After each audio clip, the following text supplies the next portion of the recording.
శ్వాస ఆడనప్పుడు బయట మెడికల్ షాప్కి వెళ్ళి నాసల్ డ్రాప్స్ అనేవి తీసుకుంటూ ఉంటారు. అవి ఎంతకాలం వాడాలి, వాడడం వల్ల ఏమైనా సైడ్ ఎఫెక్ట్స్ వస్తాయా అనేది ఈ వీడియోలో తెలుసుకుందాం.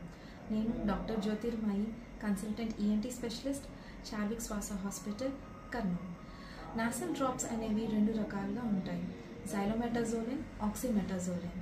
ఇవి మనం తాత్కాలికంగా మాత్రమే యూజ్ చేయాలి, అంటే 3 రోజుల నుండి దాదాపు 7 రోజుల వరకు వాడచ్చు. ఇవి జలుబు చేసినప్పుడు, సాధారణ జలుబు అప్పుడు, సైనసైటిస్ అప్పుడు, కొన్ని రకాల చెవి ప్రాబ్లమ్స్ ఉన్నప్పుడు మాత్రం డాక్టర్ ప్రిస్క్రైబ్ చేస్తూ ఉంటారు. ఇవి ఎక్కువ కాలం వాడడం వలన రైనైటిస్ మెడికమెంటోసా అనే ప్రాబ్లం వస్తూ ఉంటుంది.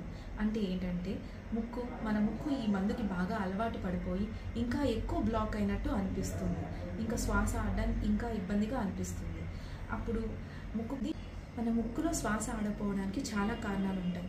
ముక్కులో ఎముక వంకరగా ఉండడం, కండ పెరగడం, ఇంకా గడ్డలు ఇలాంటివి ఉంటాయి. ఇవన్నీ డాక్టర్ పరీక్షించి మీకు అవసరమైతే డ్రాప్స్ అనేవి రాసిస్తారు.